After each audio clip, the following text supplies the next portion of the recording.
Done. And so we're going to do roll call. And in the back, I have Pam Combs, and I have Jamie Rodriguez.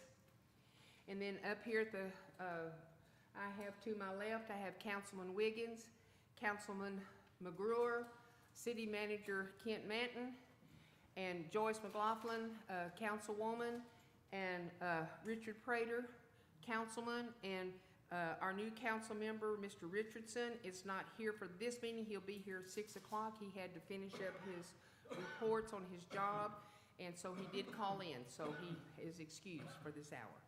All right, so now, citizens' presentation. The City Council welcomes public comments at this point on items not specifically listed on the agenda. Speakers must sign up before meeting begins. Speakers are limited to 5 minutes each. The council cannot respond to matters not listed on the agenda until a future meeting. Do we have anybody signed up to speak? No. All right, moving right along. Number 3, the discussion of employee benefits. Mr. Richardson, Councilman Richardson, wants to be here for that, so we're not going to do this at our workshop. We're going to do it in regular agenda, right? Regular council meeting, right? Is that right? If that's okay with everyone. That's fine. Okay, because he wants to be here for that. He called in on that one. Okay, number 4, employees handbook review and modification, certification and licensing. Council discuss, consider amendments to or further classification or directions of existing policies relating to employees, certification, and licensing. Okay? It's a workshop, so let's discuss it. Anybody got something they want to say about this? Or Kent, you want to take over first? Sure, I can give a quick overview on this one. All right. So this was a council member requested item to be added to the agenda. Brought up some different information. Staff has helped with the research on this one. Chief Dorsey, Gene, gathering certain requirements for employees, both with their Class A or B CDL requirements, as well as TCEQ requirements for water and wastewater licenses. And then we've also got some agenda discussion for court clerk level 1 certification.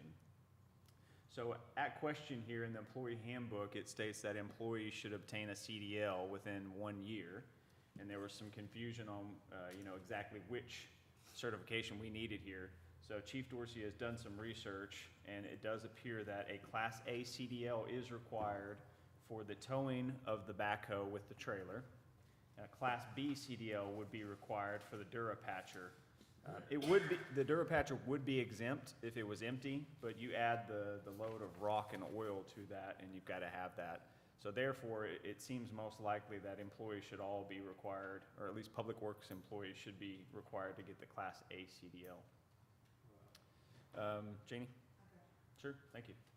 As far as the TCEQ license, in our handbook, there is a requirement that all Public Works employees get a Class D water distribution or groundwater license. However, that Class D is not renewable for employees of our water system. So what the handbook was missing was any mention of upgrading that license to a Class C. Now, several of our employees have done that. A Class C is required for our water system. At least one person has to have that for everybody else to operate under. But just a couple notes on that one. This does require 2 years of experience, so there would be a gap between when an employee has 1 year to get that Class D, and then they have to get an additional year of experience before they can even sit for a Class C. Now, once they get that, it is valid for 3 years. There is continuing education, but they're going to need about 2 to 3 weeks worth of in-class training to obtain that license. There's, I think, 60 credit hours in total. A lot of that can be done online. I think there's a few courses that are still only offered in person. Of course, we're members of Texas Rural Water Association, and we do have past membership in Texas Water Utility Association. They offer these classes at membership discounted rates. And then on the wastewater side, for our wastewater treatment plant, the minimum requirement is a Class D. We do currently have one employee who has that Class D requirement. The plan is to get everybody upgraded to that or get them licensed for that. No experience is required for that. Now, I haven't verified, but I believe the collection system does require a Class C, so one employee would have to get upgraded for that. And then lastly, on the court clerk certification, our court administrator does have the level 1. This is not legally required. However, it's highly recommended that staff working on the court have sound training to make sure that we're properly administrating justice, right? And so the court clerk and I both recommend that any employee working in and assisting with the municipal court of record obtain that court clerk certification. It takes about a year or so to complete. You can do your boot camp in the summer. It's a one-time requirement. Then you have to get so many hours, and then you have to sit for that exam. And I'll just mention that all of these certifications, licenses, they do require a significant amount of self-initiative. The employee has to sit down, they have to study, they have to be committed to passing that exam. Since I've been here, we've haven't taken any disciplinary action as it relates to licenses. We have, however, had 3 employees obtain licenses. One get their customer service inspection through TCEQ, and then 2 employees get a Class D water license. So just asking for your direction on how we proceed with handling some of these issues, modifications to the handbook. That's what this agenda item is all about, and I'll leave it up to y'all. Have any questions? Mr. Wiggins? Okay, I believe on the, backing up on the CDL, because our handbook does require people to have it. Now that we know that, we're gonna need a type A CDL license, then how many people have that already? Do we know that? Yes, sir. So 2 employees currently have that one. I'm sorry, 3 employees currently have that one. 3 out of how many? That'd be 5 in total. Okay, so the other 2, and that kind of touches while we're talking about their tenure, because what was that, requirement on that license? You need to have to get a C, you need to have 2 years experience. We don't have anybody less than 2 years experience, do we? No, sir. Okay, so everybody we have could get a C license as far as the water. Correct. Okay, but I think we do need to require that those other 2 employees get the CDL. And the reason behind that is obvious. I believe why it's in there. You want any employee at any time to be able to go there and get in that truck and drive it and pull that backhoe and be legal, you know, because you could have some employees sick, you could have both, sick and on vacation. Very true. So you need that, we really need that. And then on the water license, I think we need to put some language in there where, you know, it's in there about the D, but we need to put it in there about the C and how they maintain it, also that they maintain that C. And then about the court clerk, I think we need to put that in there about the certification for the court clerk, that they, you know, that they're gonna have to do that. And we need to put some type of, I believe, time frame in there. We just can't say that, okay, we want you to do that, and, you know, they can take that and run with it, and, well, I've been here 5 years, I did it, finally. You know, so we need to put a time frame in there. I would say, I think about a year, within a year. Didn't he say it took it a year to basically get it? But they need to start court working clerk? They need Yeah. to start working on it, yeah. Okay. Okay, I'm through, go ahead. Mr. McGrew? Yeah, I can, okay. All right. I got a green light. Okay. One question is, how much, have we budgeted for this training to get these people certified?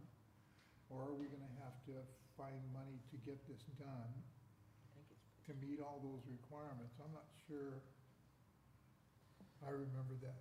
We do have money in the training For budget. training. Most of that you could say was for continuing education. There could be a possibility that if we pushed on all this, we might go a little bit over a budget line item, but it's really de minimis. I think y'all can handle that through a budget adjustment later in the year.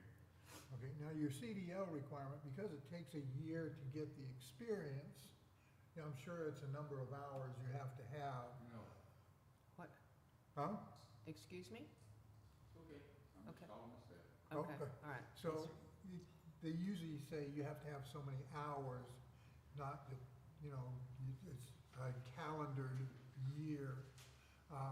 If it's gonna take a year to get that, I think that 1 year, a requirement to have it by 1 year might be a little bit restrictive. I don't know if the Class A CDL has a time experience on that one. Okay, yes, sir? Oh, okay. Chief, do you know anything where you have to have that? I know bus drivers, I believe it's bus drivers could have a CDL-A, Class A, because I got that, I had that. Yeah. If you can take the test, you can drive the 18-wheeler, you can get the test, you can pass your license. You don't have to have Without no- any hours. You don't have to have no 1 year. Okay, all right, no experience necessary. Actually, step I two, wouldn't wanna step put two somebody says that you won't have 14 no- days. With no If you look at experience? step 2, you're required to hold That's a learner's permit. learner's permit for 14 days To before you hold can it. apply for the A. Okay, So I think it's reasonable to say that, yeah, Then employees they could get get this some in a experience. couple months, Yeah. assuming Okay. they have all the Yeah. time and money to So do a it. year is reasonable, You okay. got to study, that's the first Yeah, thing. they need to at least be started on the process within a year, I would think. Oh, yeah. Well, I don't see have why it they done couldn't by the have end of the year. I don't see why they couldn't have a learner's permit, which is showing that you're in Yeah. process of Give getting them a it. year to finish everything, make sure they got it, but within a year. I don't know. Because they all can't take classes at the same time. No. 'Cause that would Well, put we're us talking without about people. 2 of them. Yeah. we're Well, talking for about- CDL, well, that's right, we only have 2 that don't have CDLs. Yeah, Right. we're talking about 2. And you just want to think about future operations, right? If we had a Right. couple employees leave at the same time, you onboard a couple new employees at the same time, that may have some True, true, overlap. true, A yeah. year is probably plenty of time to Plenty get of this time, done. yeah, a year. Yeah. For that. Yeah. Yeah, but within a, you know, I'd say within a year, both of them have to have it. Yeah. Yeah. That is not unreasonable. No. It's not gonna take that long to Right. get it. You can probably do it in a couple of months, really. But anyway, and they could stagger it out, you know, don't wait. You know, we'd have to have them, okay, now, both of you don't wait till the, you know, Till the last right, minute, yeah, yeah. the last minute, and then say you wanna do it. One of you's gonna have to say, okay, one of you go now, start now, You got 6 And months. the other one, You got 6 in months. 6 months you start. Something like that. I don't Have think it we done in need to 6 say, months. okay, both y'all got a year. No, I don't think we need to do that. I think we're gonna have to say, okay, one of you flip a coin and whatever, and one of you's gonna have to start working on it right now. Yeah. And when that one gets through, then the other one can start. Something along that. I mean, this is just a workshop, kicking things back and forth. Right. I'm not for sure. But the main thing is for them to get it. Commercial driver's license. And then the, court clerk, you know, for them, court clerk to get certified. Same Isn't thing. there a state requirement if they're gonna be a 2,600 court pounds or clerk? more. They have to be No more certified? than I 10 thought he pounds. said no, There's not a state requirement, it's not legally required. Okay. Okay, I wasn't for sure. okay. but I think we should require it. Yeah, no, I agree, because, I thought Danny had so much time that she had to complete the training and stuff like that. Is that what you're, I've done the workshop, boot camp, and then, Yeah. I've got the 40. Mr. Mayor, may I say something? Yes. On the, CDL, Can you come closer to the mic, or we can bring it to you, sir? No, We don't mind okay. bringing it to you. on the CDLs, the Class A, it covers many more things than go up here and getting that backhoe, that trailer and that pickup. You're gonna cover many, many areas. It's very complicated, so they're gonna have to study, plus they're gonna have to drive, and it's not like, they're gonna drive like they drive an 18-wheeler with a 40-foot trailer. They're gonna have to back it. So, they're gonna have to study a while, is what I'm trying to tell you. It's, a little more complicated than what we think, because they cover so many different areas. It's not just like us taking the 18-wheeler and driving it. Yeah. Because they're gonna cover many, hazmat, they're gonna cover many things. No, up to, what, 26,000 pounds over, Yeah, 26,000. yes, but that's what they're doing. So it's gonna cover many different areas, so I would say, get on them, give them an opportunity, give them the handbooks and study, and like, you just need to, it's very important, like Mr. Wiggins said, and y'all, because you need to have somebody who can ever get in it when they need it at the time. But it's not a piece of cake, is what I'm trying to tell you. Thank you very much. Thank you, sir. Yeah, here's all the classifications. Jamie, go ahead and finish yours, honey. Oh. That's the classifications. So I've gone to the boot camp in Austin for the court clerk I qualifications. can't hardly hear you. Oh. I've gone to the boot camp in Austin for the training for the Oh. 40 hours required. Right. I've got a year to get the certification for a court clerk, one. After the 40 hours of training, then I get to do my examination.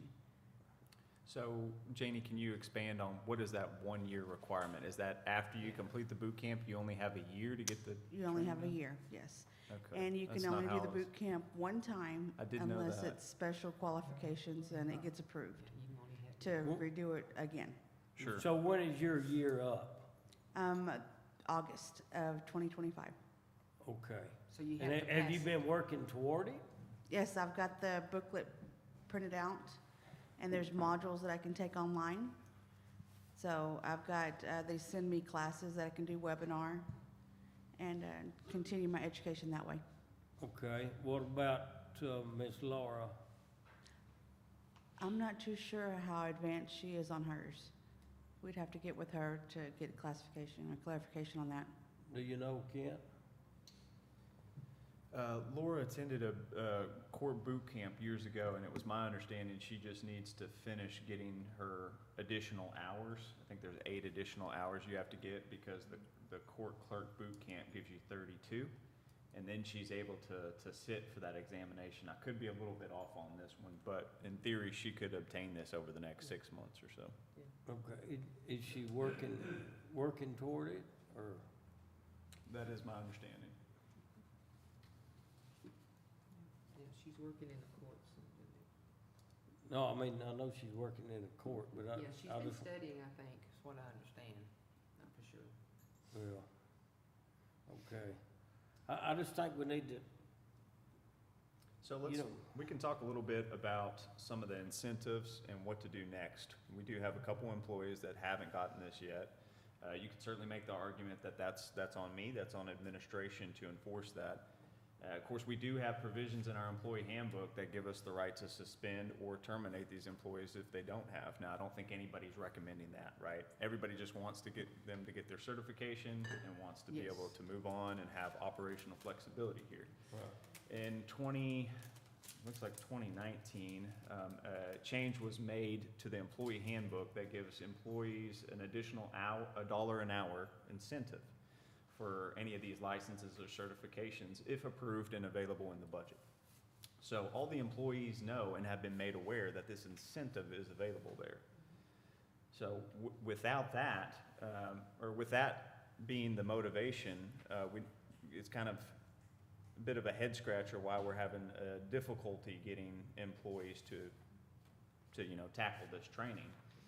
So just need a little bit more direction and feedback from City Council on how you would like us to address this and any given time frame as you'd expect these employees to get these certifications, and what do we do if we not do that? One of the things we were kind of floating around here as we have the positive incentive here, maybe as a negative incentive, we disclude these employees from future cost of living adjustments.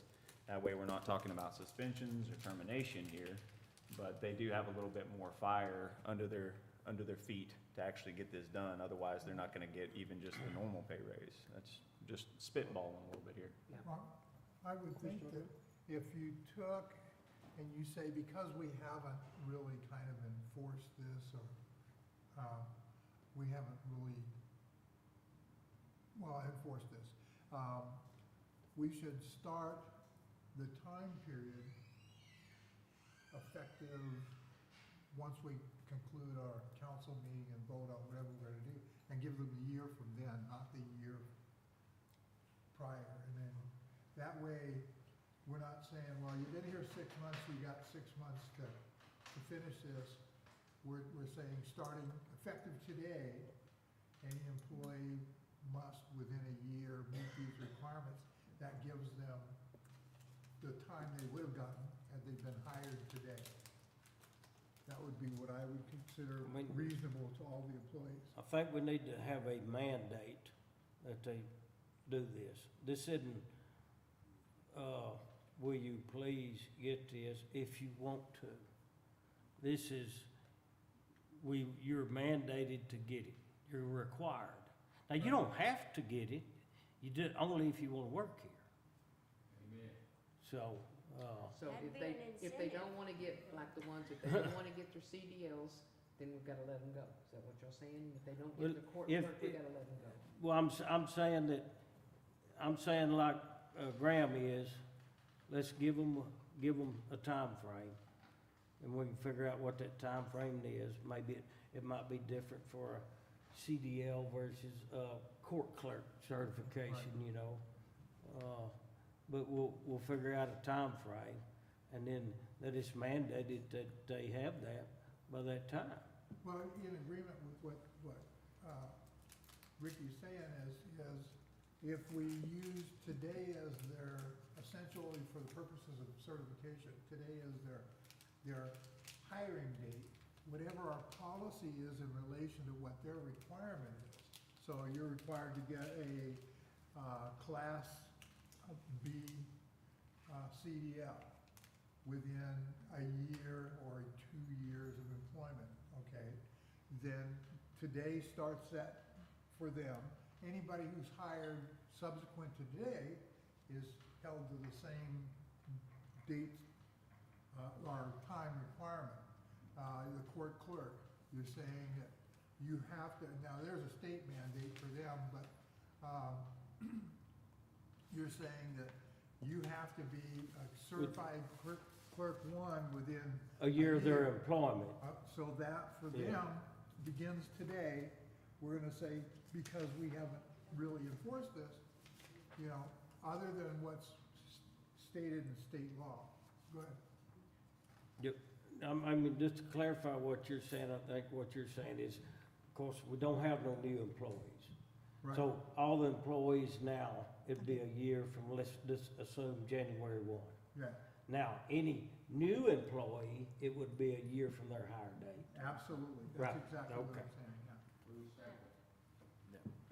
Oh, Jamie, Jamie, you have a Oh, question? so I don't know how that would work, seeing that boot camps are only offered during certain periods of the year. Right. So if they have to attend the boot camp to get the initial 32 hours.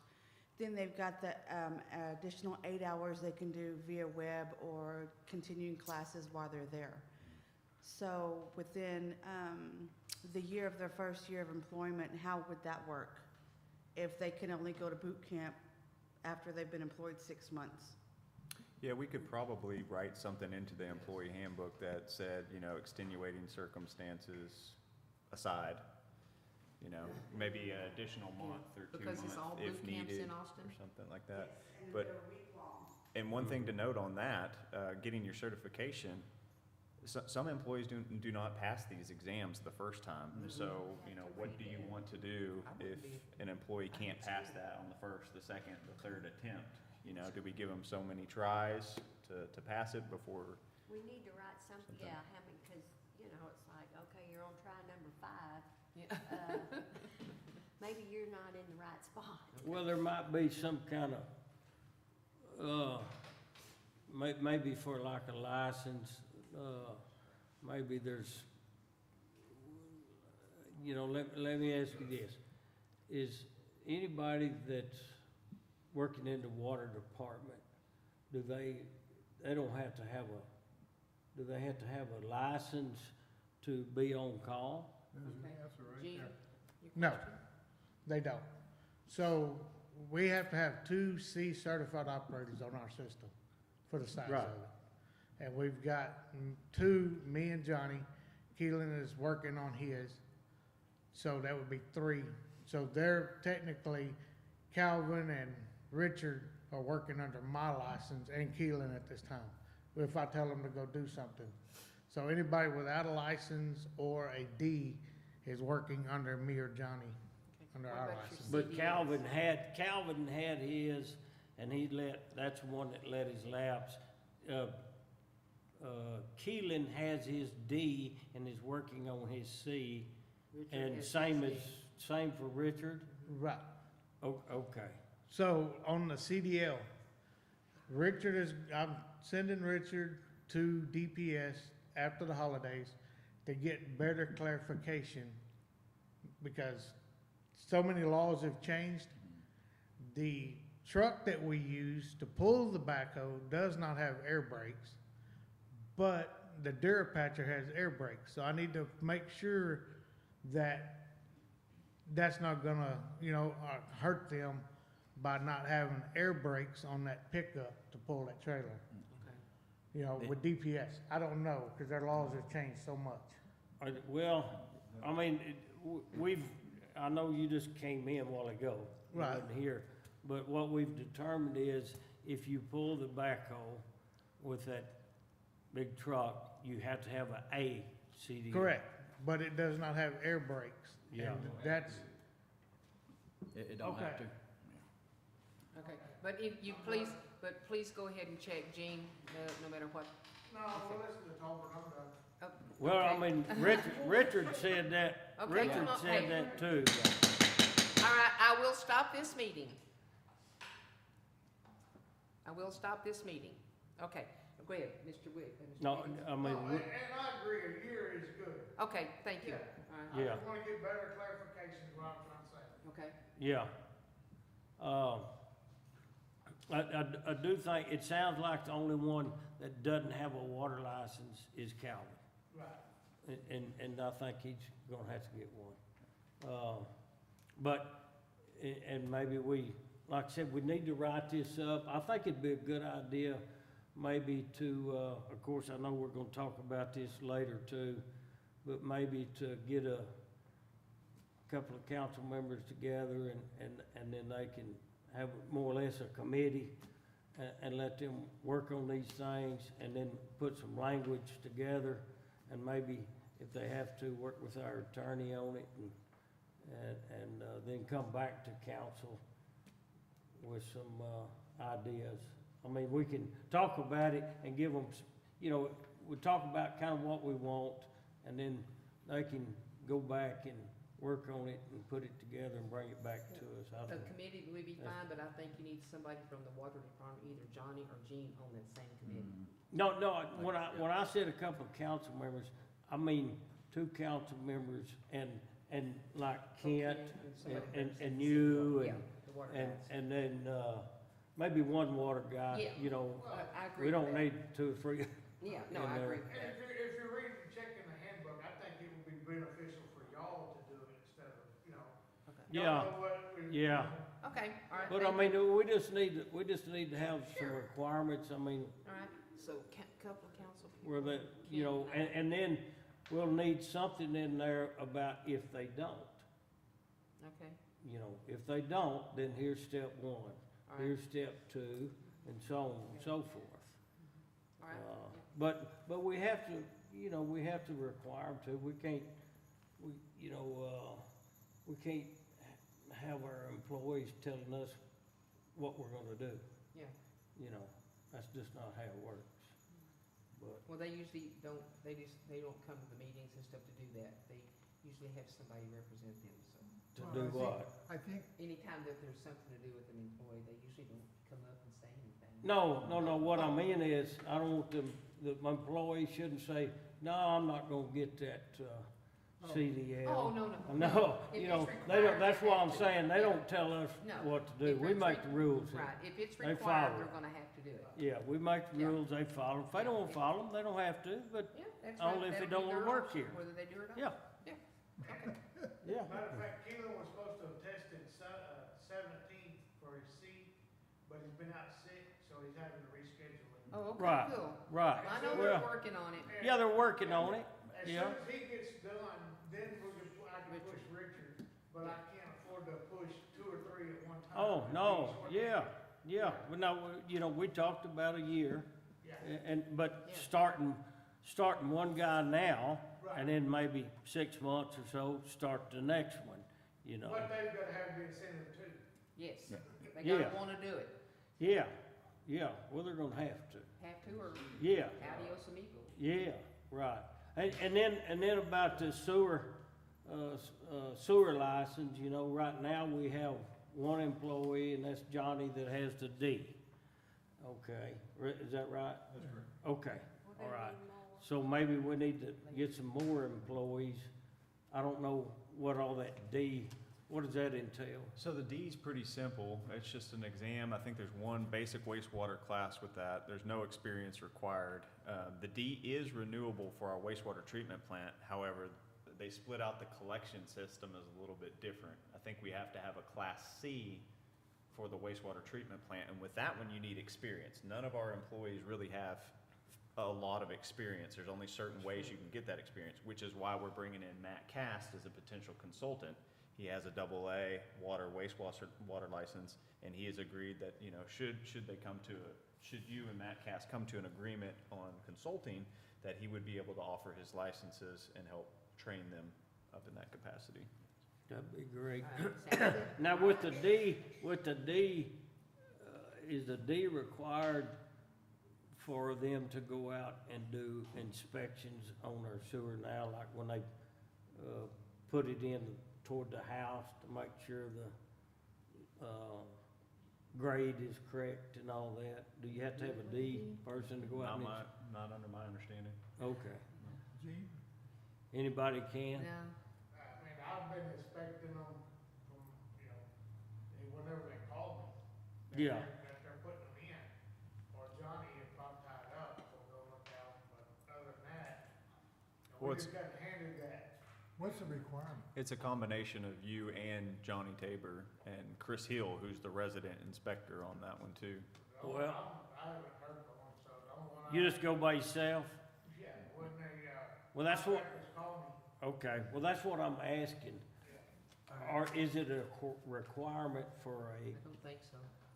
well, let's find out. Maybe we need to ask that question to Johnny Tabor. Yeah, Let's ask Johnny Tabor, is it Sure do a that. requirement for, we can sure I do would that. think it would need to be, but I don't know that. I don't know, you know, I mean, I just got handed that whenever they started the construction.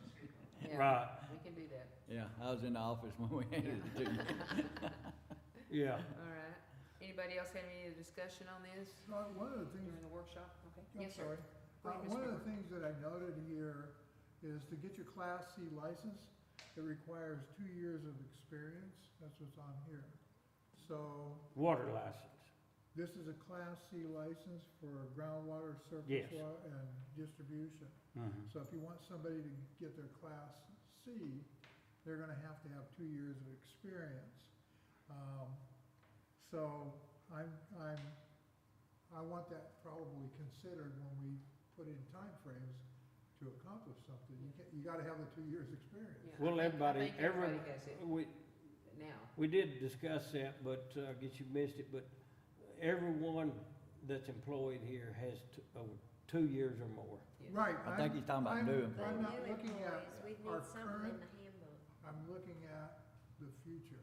Oh, Yeah, for new If you're gonna employees. hire somebody in here and you're gonna say within, 1 year, you've gotta have your Class C license, they've gotta come well, in we're with a saying year's a D, experience. within a year, you have to have a D. That's Okay, in the handbook. right.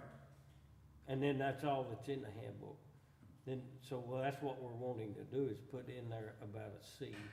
Okay, And then part of part of the qualifications before you can get a C is you have to have 2 years' experience. That's right. Right, so you can't get one after 2 years. So that, Anyway, we wanna require somebody within 2 years to get a C, so we have more Cs on the staff, and we're not stuck with a D who can't do all the jobs that Gene does. Yeah, Okay. Any other discussions about it? Before we move along to, Mr. number 5. Prater's favorite number, 6? No, I thought we're number Record 5. storage. Oh, I thought we'd done 5. No. Oh, well, Linda's getting ahead of herself. Let me flip it over, I'm sorry. Number 5, record storage unit move. All right, yes, so I forgot about that. Sorry about that, Mr. Prater, I was up for you here. I was ready to. Number 5, okay, record storage unit move. Kent, you wanna talk about that? Yes, ma'am. Give an overview here. So the proposal on this one would be to move the storage unit. Most of you probably know it's there, some of you may not. There's a Connex box or a shipping container located over by the old animal control, animal kennels. And when staff have to go and pull records from that, it's a bit cumbersome, especially in inclement weather or the summertime. You gotta walk across the street, you gotta drive a vehicle over there to pull boxes. So we're considering potentially moving that to City Hall to make it a little bit easier. Wanted to get your feedback on that one. Some of the costs, these are just some rough estimates here, kicking the tires type numbers. To do that, transportation, probably looking at about $200 to $500. That came from a couple that work here in Bruceville-Eddy that do this on a regular basis with their business. Gravel base support, if we wanted to do that, shore things up, that's be about $100 to $150. Electrical, about $500 for lighting, and this does have fans in there as well. And then privacy fencing. Right now, it's kind of hidden and out of the way, but if we wanted things to look aesthetically pleasing over here at City Hall. So it won't look like a storage container. Exactly. I have a question. All right, Sure. Mr. Prater? Well, seeing how we have that storage container and we don't allow any citizens in town to have them, I don't understand why we have it anyway. It was grandfathered in. It So- was there before we made that rule. That does bring up a good point, and I've It got does. that a little bit further on in Yeah, my presentation here. It was there before that was put into our city ordinance. And that's the reason I said, if we move it, then it's a storage unit, so we gotta make it not look like a storage unit. So we gotta Yeah, either if you fix move it up. it, it's not grandfathered anymore. Yeah, then we either gotta fix it up or cover it up. So anybody else in town can get a storage unit and fix it up to where it don't look like a storage unit? It'll be up to the council. Well, that's what I'm saying. Yeah. I don't wanna look like we're two-faced over here, Yes, I because understand. they will notice that there's a That's storage what's in our container. problem. Yeah. That's correct. Yeah. Pam? There's someone on Evergreen that did that, that put a unit in and then put 10 on it. Around it on the outside, and we let them do that. But do we Pam, can you allow speak into that? the mic a little bit? When our other code enforcement officer was here, he let someone put one in on Evergreen, but they went in there and they put like the tin siding on it and put a roof on it where you can't tell the container's there. So it has to be fixed up before you. So I You think can't we, just leave it as a storage unit. so we need to fix the That's not what the ordinance To say, to say if you do, it's gotta be it's fixed. gotta be fixed up to not look like a storage unit. So, And that don't mean that's- graffiti. That means fixed up. to the That nines. means if we're gonna do it, by Right. God, we ought to be, everybody in town ought to be able to do it. Here, here. That's what we're here for, because we speak for them. if you read the second paragraph, the intent of the ordinance may be met if the shipping container is not visible to the public. So I don't have the specific language of the ordinance, but if you're drawing that from, or drawing a conclusion from that, then what Richard's saying is correct. If it doesn't look like, just because it looks and walks like a duck, it Doesn't may mean not it's a be a duck. duck if you put a fence around it. Right. And do we have a time restriction on how long it takes them to make You it can look do that. like? You can put that in there. That needs to be changed in the You can make an ordinance, and amendment. people need to know about that, because, Yeah, we'll have to make an amendment to the ordinance. yes. So, yeah, speaking of that ordinance, it does outlaw shipping containers in zoned areas, with the exception of high industrial and light industrial. This area is zoned general business, and there was a time component that council put into that ordinance. So technically, the shipping container as it is illegal. It's not even legal non-conforming or grandfathered in at this point. Oh, right now. Yes, ma'am. So one of the alternatives we could potentially look at doing here is maybe getting out of the shipping container altogether. PD, if it's been a while since you've been in there, they do have plenty of extra space, so maybe we could look at moving some of the records in there. Now, staff here at City Hall would still have to commute over there to get records. That would still not fix that problem, but at least it would get them out into, air conditioning and out of inclement weather. I don't not We need to want take the the police- container. I have no problem with the container being there. I have a problem with us having one there and nobody else being able to have one in town. So we need to That's the change only the problem I ordinance. have. Well, maybe they I change have the no ordinance, problem so with that container if they want that container here. Either amend the ordinance or do something with it. Right. What would be the cost, the total cost? What would be the total cost of getting it moved over here and getting everything, the fence and all of that? What is the total cost of that? We're looking at About Five. about $4,000 or so. Okay, could you buy a nice storage shed for that? That would look nice? $4,000? Mm-mm.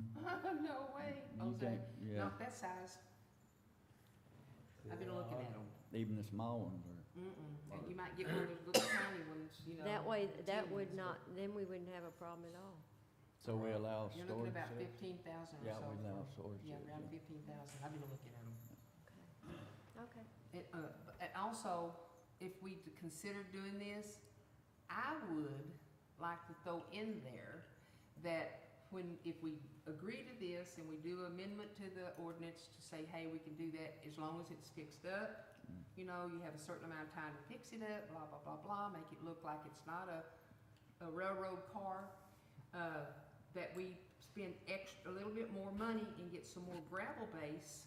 So when we put it up back there, that we can gravel that back there for the employees and all to park back there. It's closer to the door, it's closer to the time clock, it's closer for the ladies to go in and out of the weather instead of walking across the lots to get into their vehicles. And on court date and stuff, we've been having not enough place people to park out there. So this would give, employees would all have to park back there and be closer. That's just a suggestion, just a FYI. I'd like to, if we look at this, I'd like to know, how full are we in that right now? I mean, is Pam, it, it's full, isn't it? so we're not looking to the future, we're looking to today. We're resolving a problem today, but I'm thinking tomorrow we're gonna have some more records to store, and the next If it- day, and the next yeah. day. We're gonna outlive, Unless we, store I don't that. know how long you have to keep records before you can burn them. Something like that, we can go in It's there. dependent, there's different, there's a, It's different depends on the schedules town. for different there's things. a manual, I've got a Yeah. manual that Plus, tells it. plus, guys, if it stays there, it's not legal. And if a citizen wanted to, could throw a fit Oh, about it. yeah. So we need to fix it. If it's gonna stay there, we're gonna have to fix it. Well, and in our ordinance, does it require them to put a gravel base under if they have I one? don't know, let me go. If a business, I mean, we need to make sure, if we do change the ordinance, that we put those things in there, because if they're gonna be allowed to use train cars for storage, I mean, I'm not real big on, but, it needs to be right.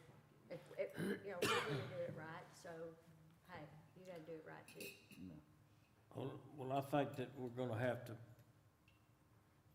broaden our horizons, I'm gonna say, and I think we're gonna have to bite the bullet and maybe build us a building back here Here. and build it for the future, big enough for the future. I And- think, Here. I think that would be the most And, cost-effective. and way. probably it would be in our best interest to have that,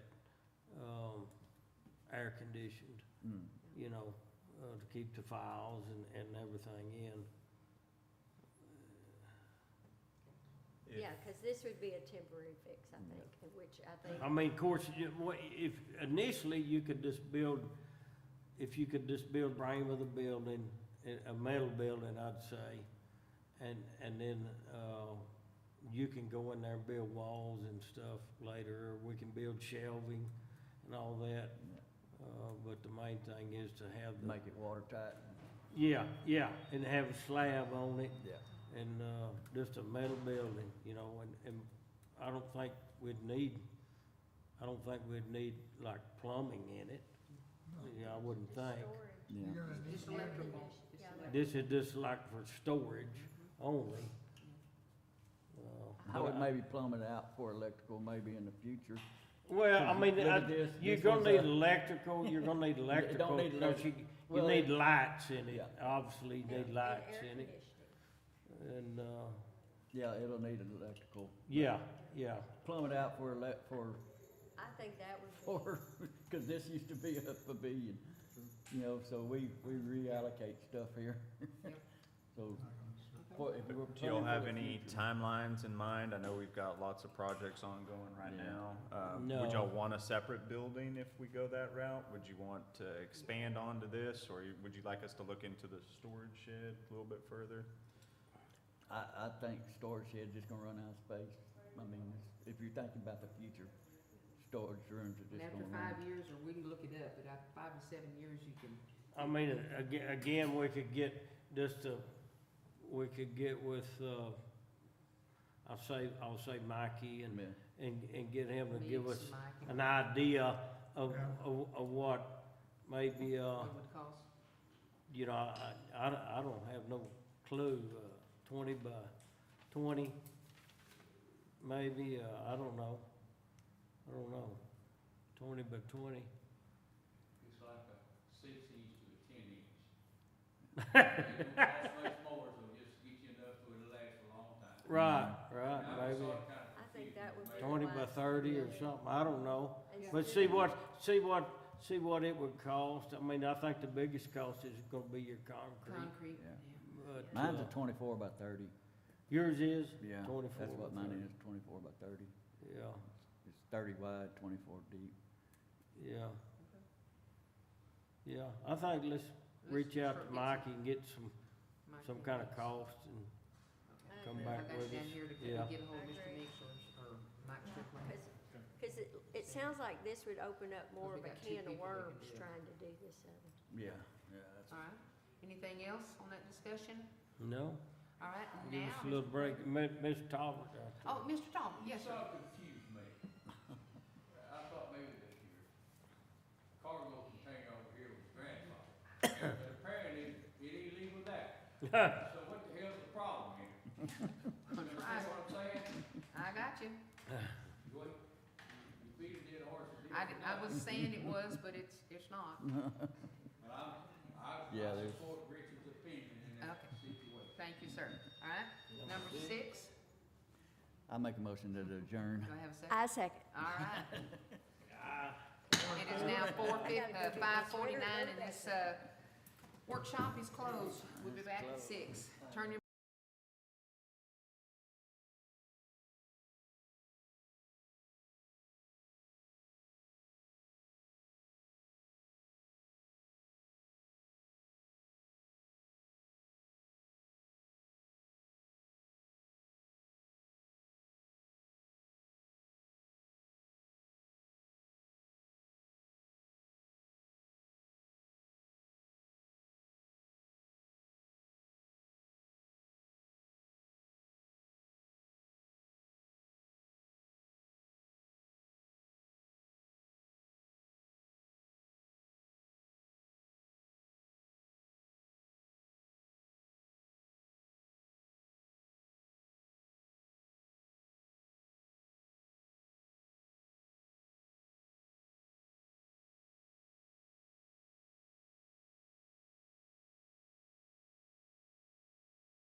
December the 19th at 6 p.m. Our regular council meeting is now in session. Members are available to watch on our YouTube channel. Search for the City of Bruceville-Eddy and click the subscribe button. Please mute your phones and computers to avoid any interference during the meeting. Again, I want to say thank you all for being here. We appreciate you. We love to see seats in the seats out there, so we love it. So the more people, when you come here, at least you hear what's going on, and you don't have to hear hearsay and stuff, or you can watch it on our YouTube. So, but we're just glad to have you here, okay? All right, if y'all would please stand for prayer. Our Heavenly Father, we thank you for bringing us all together tonight on this December the 19th, just a few days before our Lord Jesus was born.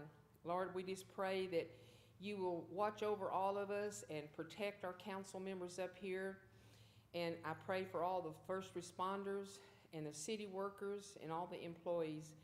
I just pray for all the citizens of Bruceville-Eddy that they will be healthy and in good spirits through this season, the rest of this year. This year has come and gone very quickly. It won't be long till we'll be coming into our year 25. But Lord God, I know that you're going to be with us all the way and that you're going to protect us. You're going to give us the strength and the courage and the wisdom to keep going and to make sure that everything is done correctly. We ask for all these things in the precious name of our Lord and Savior, Jesus Christ. Amen. I pledge allegiance to the flag of the United States of America and to the republic for which it stands, one nation, under God, indivisible, with liberty and justice for all. Honor the Texas flag. I pledge allegiance to thee, Texas, one state under God, one and indivisible. You may have a seat, please. Okay, our roll call up here, and to my left, I have Councilman Wiggins and Councilman McGruer, and I have our City Administrator, Kent Manton, and to my left, I have Councilwoman Joyce McLaughlin, Councilman Richard Prater, and our new Councilman, Mr. Richardson, Brian Richardson, right? Justin, Brian Richardson's the judge. Yes. He's gonna call you the wrong name. Yeah, you can believe it. I It don't always matter do. if you're in uniform. But at least I called him by the judge's name, Brian Richardson. Oh, God. You know, I know Brian is a guy. he's a sweetheart. All right, and in the back, I have Pam Combs, our city secretary, and in our water department, we have Jamie Rodriguez. I have Chief Dorsey sitting in the back, and Gene Sprout is in our water department. He's in charge of the water department. And we have what name? Christina. And also in the audience, I have our city attorney, Christina. Okay, thank you. All right, number 2, swearing in the newly elected council member. Let me get all my stuff. We're all going to have our pictures done, and we're going to have new pictures. We have a professional photographer that is offered to, after the first of the year, for the police department and all the officers. And for all of the city council members, we're going to have a professional photographer to take our pictures. You know, put on the wall. No. All right. If you'll please raise your hands. I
Okay.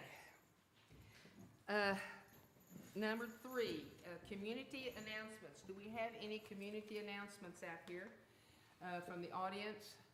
If not, we have a few on the board for us, okay? Yes, mayor, council, citizens. We have our regular bingo scheduled for January the 3rd. That's at the United Methodist Church. Is that thing continuing to stay hopping over there? Or Yes. y'all Yeah. growing It's from really- I that? went to it. It's good. It's a good time. It's a good time. Got some good folks over there serving up. It's all for a good cause. So make it out on January the 3rd if you're available. City Hall closures, just as a reminder, the Christmas holiday and the New Year's holiday. That'll be December the 23rd through 25th, and then January the 1st. Operation Blue Santa is still ongoing. Got a couple more days to get your gifts in. Got about 40 families or so signed up for that. Really good turnout. Thank you to everybody who's already supported that. The cars just keep pulling up, and bikes and toys just keep coming out of cars. So it's really cool to see. And then, just as a reminder on that, toy drop-offs are at the school district and here at City Hall. And then on the 3rd Saturday of December, that's this Saturday, there's a vendor fair also at the United Methodist Church. So feel free to make your way out there from 9 to 2 p.m. And if you want to be a vendor, you can sign up and start putting stuff up about 7 in the morning for that. So, but it's a good thing. They have a lot of good stuff out there. This time, they're going to have some pony rides out there. So I want to let y'all know we're going to have some pony rides for the kiddos. Or we're not. Mrs. McGruer and the church, they're going to have pony rides. Put my spurs on. Put your spurs on, that's right. Yeehaw. Okay, moving right along. City presentation. The city council welcomes public comments at this point on items not specifically listed on the agenda. Speakers must sign up before the meeting begins. Speakers are limited to 5 minutes each. The council cannot respond to the matters not listed on the agenda until a further meeting. Do we have anyone signed up to speak? No. Okay, moving right along. Number 5, BEEDC, spending request, marketing materials. Council to discuss, consider, and possibly take actions on a special request from the Bruceville-Eddy Economic Development Corporation in an amount net of $3,500 for the purpose of creating basic marketing materials, including handouts and infographics, both physical and digital, to highlight the economic advancement of doing business in Bruceville-Eddy, the primary outcome objective of said spending being to drive investment related to the creation and retention of primary jobs. Kent? Mayor, council, just a quick overview on this one, and then President Weaver would like to speak to you. So this is a request to spend a not to exceed amount of $3,500. This is for the creation, just as the mayor had described, for marketing materials. The current fund balance has $22,598.56. And with that, I'll turn it over to President Weaver. Okay, Mr. Weaver? Good evening, Ms. Mayor, honorable city council members, members of the community. I'm Darren Weaver. I'm part of the Economic Development Corporation, whose functions are twofold for those of you listening out there. One is to do, because we're Class B, to do community good with available tax revenues, and also to encourage economic development. So those are twofold, two-pronged mission of the Economic Development Corporation. So this is a fairly new board. We've been in business for just about a year. Revenues started flowing in from the tax vote that happened the previous year, and so now we have $22,598 in the account, and we've not spent any money thus far. I'm ready. I think Kent's done a great job in the minutes summing up what we're asking for, and I'll just throw my 2 cents in here. I'm ready to throw on a suit and start meeting with developers, and as a matter of fact, I've already met with developers. But I have no tools in these meetings, and so what I'm asking you for is some money for some tools. I need business cards, promotional brochures, and we need a website, right? A website works for us 24 hours a day, 7 days a week, and so as all rolled up into that $3,500, I think I can get well under budget doing all that. We'll have to bring in a layout person, an editor, a photographer, a web developer, and somehow we're gonna have to figure out how we nest that web presence in the city's web presence. I've had one developer already say they would do the website for free, which I stopped, right? Because I've been in government long enough to know what's right and wrong, right? But we have to get more modern. Yeah, I would offer you the city's website needs to get more modern, and nested in that, we need a website that sells the city and all the advantages that we have. If you're wondering about the things that I'll highlight, it's the transportation network, the demographics, the available workforce, the available properties, and at some point, we're gonna need to have a discussion probably at the workshop that we have in the future about talking about possible incentives. So anyway, that's what I'm asking for. I just need some tools and I'm ready to hit the road. So I think I can do it for far less than 3,500, but I think the web part of that will probably, it's more of an unknown. So anyway. All right, any questions? No. Okay, you wanna make a motion? I'll make a motion to approve, not to exceed 3,500 for marketing materials, I'll say. I'll second. Like that Okay, we Mr. covered. Prater made a second. All in favor? Unanimous. Congratulations. Thank you, ladies and gentlemen. Yeah. Appreciate it. Thank you. We appreciate you. Yes, sir. Okay, number 6, proposal of engineering service, Foodie Travel Center, water main extension. Council to discuss, consider, and possibly take action to approve the city administrator to enter into a proposal for professional engineering service with MRB Group in the amount of $47,250 for the extension of the water main to the site of the future Foodies Travel Center located at South Old Temple Road and I-35 within our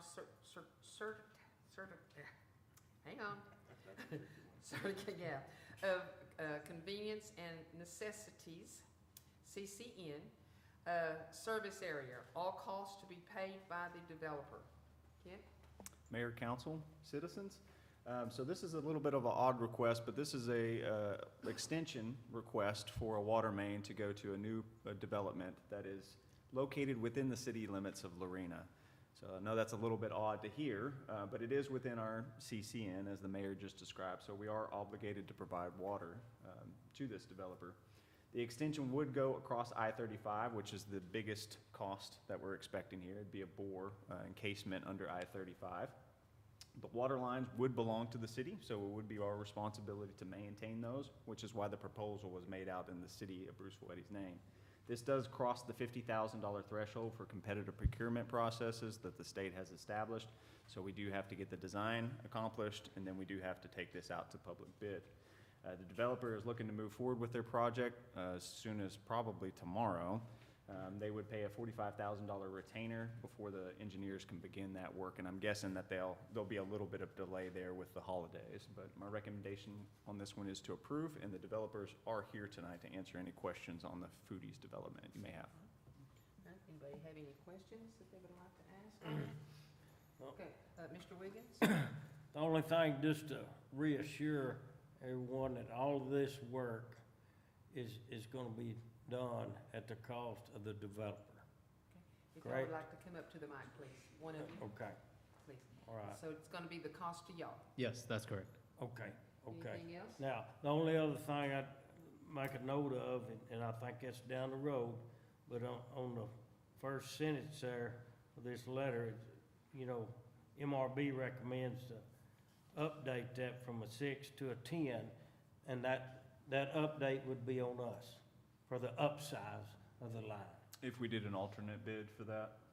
Yes. Yes, Yes, sir. yes, and I think it would be to our advantage to do that while we're already doing it, but we need to see what the amount is. But with that said, I'll make the motion to approve an amount to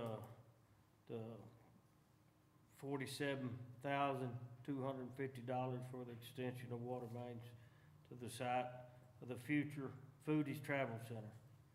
I'll second. Okay, and Joyce seconded. All in favor? Okay, unanimous, okay. Thank y'all. Thank you, ladies guys. and gentlemen. Thank y'all. Yes, thank you for making the trip. Certainly Yes. appreciate it. We'll be in touch. Tabor's not here yet. Okay. Number 7, police chief report. Michael Dorsey? Chief Dorsey, excuse me, not professional here, Chief Dorsey. Evening, Mayor, Council, and citizens. Thank you all for being here. Good to see everybody.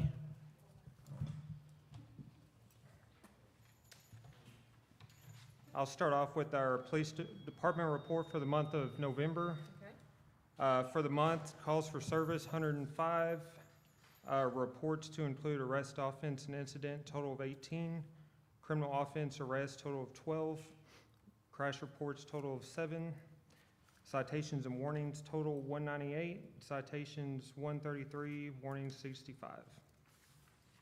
Also for the month of November, security checks 183, school zone enforcement activities 20, neighborhood patrol activities 32, directed traffic enforcement activities 46. Also have our regular call type report and citations and warnings breakdown in your packets. Also for the month of November, our school resource officer report, calls for service 18, security checks 53, citations and warnings 0 citations, 2 warnings, and 2 juvenile arrests.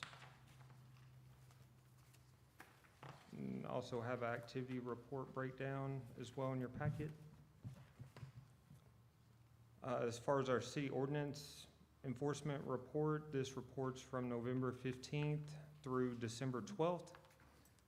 Total cases 73, compliant and closed 10, non-compliant 24, more time requested 5, citations 34. Types of violations, animal violations, we had 7, high grass is 3, rubbish is 22, junk vehicles is 3, dangerous buildings 4, 1 open burning violation, 1 livestock violation, and 1 noise complaint violation. Total violations 42. Also have our case status chart and our types of violation chart in your packet as well. I would like to also remind everybody, tomorrow, December 20th, from 4 to 8 p.m., we're going to be having a volunteer gift wrapping to get everything prepped for our Blue Santa on the 21st. But I've been able to round up about 10 volunteers for our gift wrapping, so I think we're covered. But if anybody else would like to come out and help, it's going to be from 4 to 8 Do you have tomorrow. enough paper for that? Sir? Do you have enough paper and supplies? Oh, yeah. Joyce said Yeah, she we had got everything. enough paper. We should be good. Yeah. Bags are, if anybody wants to donate Christmas bags, those Okay. really come in handy. We can do that. Yeah, that's going to be tomorrow, and then our Blue Santa event's going to be on Saturday, the 21st, from 6 to 9. I got Santa coming.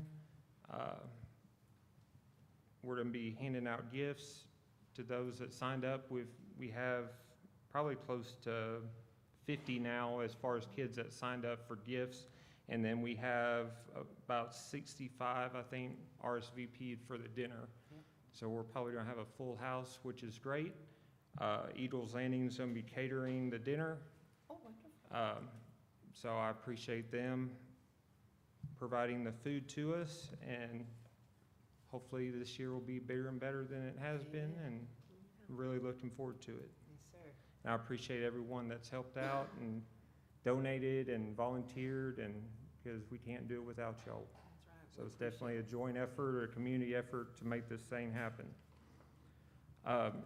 Real quick, I just wanted to throw out a couple other things as far as this month, as far as things that have gone on with the police department. On November the 12th, 2024, the police department received information that prompted an investigation into online solicitation of a minor. And then on November 21st, we identified a suspect as Kyle Telg from Woodway. He was the suspect in this case. And then on December 2nd, we arrested him, and he was charged with online solicitation of a minor with the child being under 14 years of age. So, just wanted to highlight the importance. You know, this was brought to our attention by a citizen, so they put this on our radar. So, you know, this wouldn't have been able to happen unless, you know, we had the trust and support of the community to bring this to our attention. And through our investigation, you know, we determined that an offense was committed, that he was trying to online solicit someone that he believed to be under 14 years of age to engage in sexual conduct with him. So I'm glad to say that we were able to bring justice to the victim and to put this gentleman behind bars. But, you know, this is something we take serious, and we're definitely out there looking for online predators that are targeting children. So speak up, people. yeah, absolutely. Yeah. And then on December the 4th, 2024, the police department conducted sex offender compliance checks on all 10 of our registered sex offenders living within the city limits. During those compliance checks, we identified 2 sex offenders that were non-compliant by having unregistered online identifiers, such as online social media accounts. On December the 5th, arrest warrants were obtained and executed, and for the offenses of failure to comply with sex offender registration requirements. So that's another thing we take very seriously, and it's our obligation, our duty to make sure that they're compliant. And so 2 of the 10 were not, and so we took action against them for not being compliant. And then also on December the 10th, we were dispatched to a residence in 300 block of Forest Creek Lane in reference to a disturbance involving a 10-year-old female juvenile trying to stab her 2 younger brothers with a kitchen knife. Upon arrival, it didn't take long. We were able to detain the juvenile, female juvenile. She was later arrested for 2 counts of aggravated assault with a deadly weapon. And then upon further investigation into the child's guardian, which is the mother, and the living Green was arrested and charged with 3 counts of endangering a child and theft of a firearm for possessing a stolen firearm as well. The 3 children were taken into custody of CPS, where they will be remaining in foster care. So it was a very serious situation, very disturbing situation. It's unfortunate for everybody involved. So I definitely ask for prayers for the mom, for the family, for the kids. Everyone involved. Is definitely not a good situation, but something that had to be done. So, all right, unless anyone has any questions, I think that's all I have. Thanks, Chief. Thank you all. Thank you very much, Chief.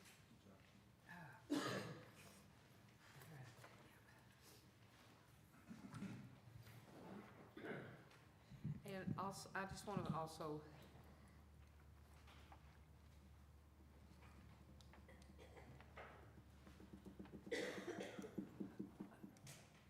check on your neighbors too this winter and make sure that they're all okay, that they don't need anything, and if they do need something, holler at me or somebody to let them know that they're needing something.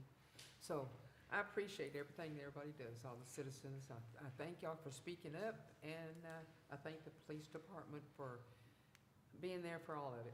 All right, that's all I'm gonna say on that. I'm gonna quit. All right, Public Works Director, Gene, come on, Yeah. tell me something good. All right, so I'm gonna start with our water pumpage. Talbot Well, we pumped almost 9 million gallons of water, 8,794,000 gallons. Blue Bonnet is 8,500,000.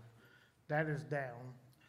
So with Westridge and Friendly Oaks, those are on our Southern Trinity water pumping district, and that's 7.5 million gallons. We're allotted 8.5 million a month, so we're pushing that. So I think we're doing good with trying to get that Blue Bonnet cost back down, so it's not a big burden, especially with Friendly Oaks back online. The water loss, we pumped 24 million gallons of water, and with the park and the city hall, fire department usage, work orders, Flushing County is 6.5 million gallons of water. And we've got the sewer guys, contractors on a fire hydrant meter behind us. So once a month, we read that, when we read meters, and that is added in with our water loss. So our water loss for the month was 23.68%. So I think we're doing good on that. Big part of that, with that, we had 26 leaks. And a couple of them were pretty significant. I think everybody in Bruceville-Eddy knows about that one. But, you know, we're doing what we can, trying to keep up with the sewer guys and still try to get our job done. It's a nightmare, you know, when one's out sick or having to take vacation. It puts a strain on the rest of us, but we make it. That's all I got. Okay, well, we appreciate you. Mhm. Anybody have any questions? I'd just like to say, Gene, we do appreciate all the work y'all guys are doing. It's been cold during several of these weeks, so it's All right. appreciated. Thank you. Right. And I do want to thank Leanne Cogburn and Leanne Lewis from the fire department. When we were on that big leak on the interstate, we were too busy, but they brought snacks and coffee and chocolate out to us. We were too busy to drink it, but It was the they, thought that the counted. thought that counts, yes. We appreciate you very much. Okay, We thank do. you, Jim. Thank you, Jean. Okay, engineers report. Kent, you have something from the engineers report? I don't have anything specific to state, but I will answer any questions. Do we have any questions about the engineer stuff? Mr. Wiggins?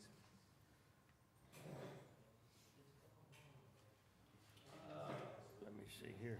Yes, on that Eddy Estates, you know, I think we need to go over a little bit about that. I mean, because I don't know how many people out there see this report. And so if we can talk a little bit about it. Okay. And, Sure. you know, the Eddy Estates, you know, the owner wants, I'll just read you what the engineer has here. The owner wants number of meters that could be allowed without the improvements. Need to discuss with the city if they want to allow this. It would potentially take away from people on the list currently waiting to receive a meter. So, to me, it's like, they want to know, the engineers want to know. And so I think we need to kind of discuss that, and I'm gonna say that, no, we take care of those people that are on that list first, Yeah. prior to taking care of this Eddy Estates. That's I mean, would y'all agree with that? Yes, sir, I think, Yeah. we all agree with that. I think we talked about that, didn't we, in the meeting? Okay, yes, sir. Is this on the agenda for us to vote on or anything today, or is this just part of don't get me wrong, I agree entirely with Ricky on this. Yeah. But are we taking any action or anything on this at this If time? it's on the agenda, we vote. No. I mean, it's on the report, and I'm just saying, you know, my thinking here is, a lot of people out there, if we just say, no, we don't need to talk about the report, well, then they don't know what's on it. But to me, this was something that was important, that was on the report, and it was kind of like the engineers posed a question to us, the way I read it. Gotcha. Well, that's the first I'd heard about it, so I didn't know about it. Okay, yes, sir.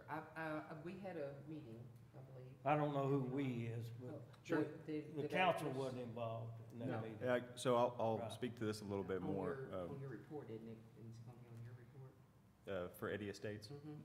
I do have a portion on that for Eddy Okay. Estates, yes, ma'am. But no, Do you want me to wait? I will say this, the citizens will be taken care of before an estate does. That's Is correct. taken care of. So, Ms. Pam has a list of people that's been on this list for a while, and she is going through that list, and she's gonna make sure those people, if they still want it, are gonna be taken care of before any estate is done. Okay? Is that correct, Ms. Pam? Yes. Okay, all right. Okay. Yes, ma'am. Where is Eddy Estates? So Eddy Estates is located off of 1239. This developer got wind of the 12-inch water line that was going in as an improvement out there. And so they are proposing 274 houses in between Old Blevins Road and 1239. They did submit a water meter feasibility study for that, but it would be about $900,000 worth of improvements along the backside of their property. So they've come back and said, well, what's the bare minimum amount so we don't have to do any improvements that we could get additional houses on that? And we did just have a meeting on that this week, and we let them know that if you're not wanting to do any improvements, then you need to go to the end of the list that we've been working off of in Falls County for years now. And so he's aware of that. He's gonna circle back around in about a year or so to see how much progress we've made on that list. Any other questions on the energy? Yes, Mr. Adu. You hear rumors, so Yes, sir. y'all may want to check this out. That's right beside me, and they said that the TxDOT told them that they cannot put that development in because the farm to market road will not hold the traffic. I don't know if that's true or not, but y'all may want to check with Falls County TxDOT and just see. That's something that I heard Okay. about a Yes, week sir. ago or so. Yes, sir, we will do. Thank you, sir. Anybody else have any questions on the engineer's reports or anything? Okay, all right, moving right along. Okay, Kent Manton, City Administrator, your report? Yes, ma'am, glad to give it. So, for starters, Animal Control Solutions. So we've been working on this for several months. Got a couple things we're cooking up, a couple more items in our quiver to maybe be able to offer you. But as a reminder, City Council did allocate $10,000 a year this fiscal year for animal control services. This was an increase of $6,000 over last year's budget. So it was a big push in what I would feel is the right direction to give staff the tools that we need to deal with our problems in the city. I do have a proposal from a private vendor out of the Dallas area.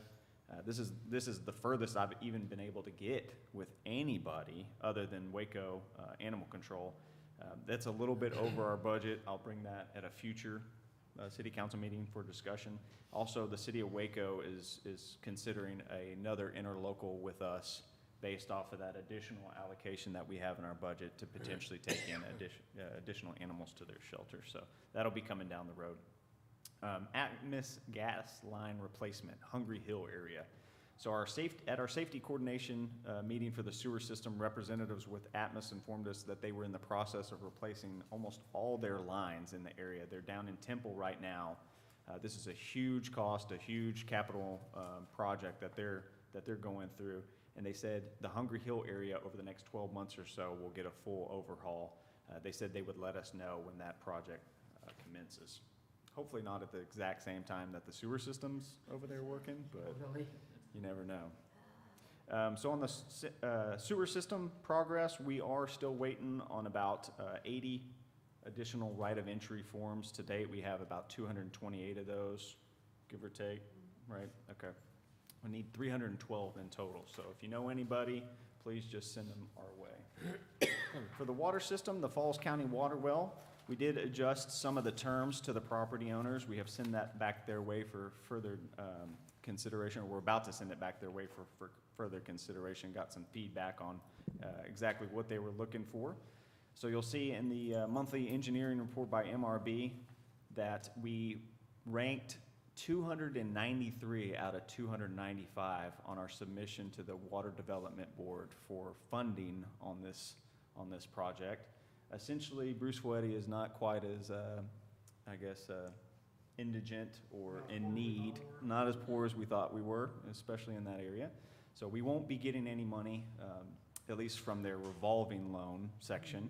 We could potentially look at submitting a PIF for the rural water assistance. If you'll remember, last year or last constitutional election, the voters passed a huge amount to go to rural water assistance.